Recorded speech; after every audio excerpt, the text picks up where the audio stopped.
History is often about big events and big names, but there are lesser known stories and people we should also learn about. And so it is with a Fauquier County man, Dr. James Markham Marshall Ambler, and the tragic Arctic expedition of 1879 through 1881. My name is Sean Redmiles, and I'm the director of the Fauquier History Museum at the Old Jail in Warrenton. If you haven't had a chance to visit the museum lately, come see us, and consider becoming a member of the Fauquier Historical Society. We will start where Dr. Ambler's story ended, at the Leeds Episcopal Church, which was built around 1842. It's located along Leeds Manor Road just north of the village of Hume.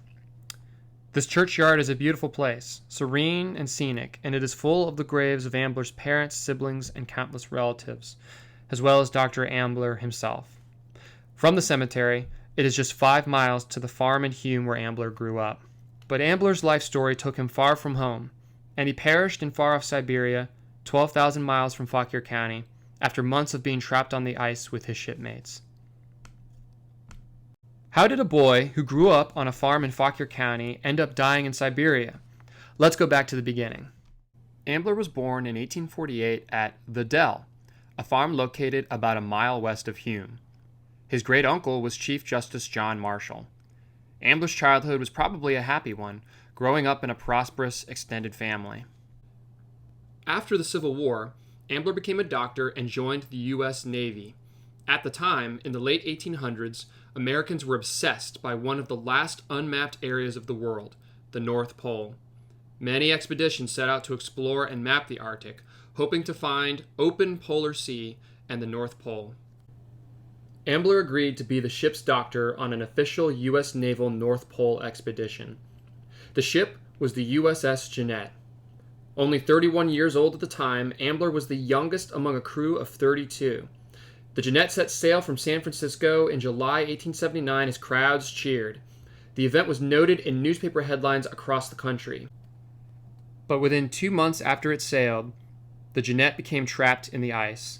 The ship and crew drifted in the polar ice pack for almost 2 years.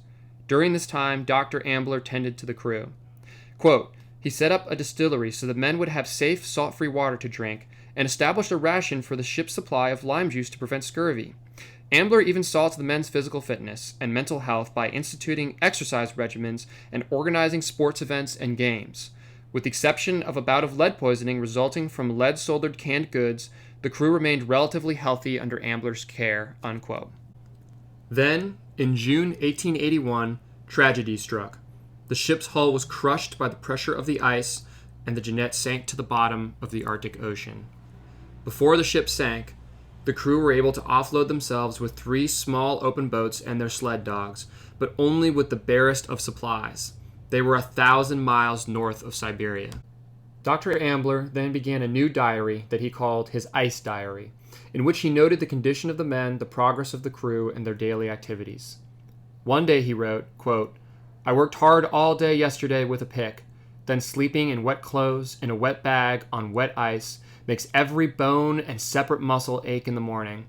Today I have not been able to draw a breath without pain, unquote. Abandoning all hope of reaching the North Pole, the captain decided to form 3 separate parties, sailing and trekking across the ocean and ice in hopes of finding a settlement. One of the parties' boat sank, never to be seen again. Another party with 11 crew members eventually found its way to a small village and survived, but Ambler's party, which included the ship's captain, became lost in the Arctic. They wandered hopelessly for months. During this time, Ambler was a leading spirit. He harnessed 2 starving Eskimo dogs to a sled of his own making to hold surgical instruments, medical stores, and scientific records. Day after day, he took a place in front as lead roadmaker. Using a sledgehammer, he smashed ice hummocks to level a road for the boat. And in the midst of this, he performed an iridectomy on one of the crew, one of the most delicate operations in eye surgery. But after months of wandering, they were out of supplies and food. They resorted to eating their shoe leather to stave off hunger pangs. The sled dogs all died. They halted their futile travel and set up a makeshift camp. In desperation, the ship's captain selected the 2 strongest men to make a last-ditch trek for help. As Dr. Ambler was in relatively good health, the captain urged him to join the trek for help. But he chose to stay with his captain and sick comrades, feeling it was his duty as the ship's physician to be with them. The two men who left did eventually become rescued, but Dr. Ambler, the ship captain, and the rest of their party died on the ice, one by one. Ambler was probably the last to die, and before he passed, he wrote a loving letter to his family back in Fauquier County. Quote, "I have very little hope of surviving. We are growing weaker, and for more than a week have had no food. We can barely manage to get wood enough to keep warm, and in a day or two that will be past. I write to you all, my mother, sister, brother, to assure you of the deep love I now and have always borne you. If it had been God's will for me to have seen you all again, I had hoped to have enjoyed the peace of home living once more." Unquote. Amblers' letter was dated October 20th, 1881. Ambler probably died about 10 days later, and all indications were that he was the last to die. The next spring, May 1882, the bodies were found beneath a foot of snow, along with their books and papers. Ambler was found sitting with his diary in his pocket, clad in many layers of clothing, with the captain's pistol in his hand, quote, "in solemn and faithful guard over his dead comrades." Unquote. The ship's chief engineer, George Melville, who had been in the surviving boat party, led a massive search to find the remains of Ambler, the ship's captain, and the other missing crew members. When Melville was asked who he would single out for commendation, he quickly said Dr. Ambler, and was unstinting in his praise. In 1884, after a long journey through Russia, their remains were eventually brought back to the United States.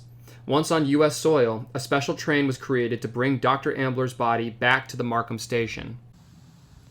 And you can visit his final resting place here, at the Leeds Episcopal Church Cemetery, and ponder his final trials and life's journey.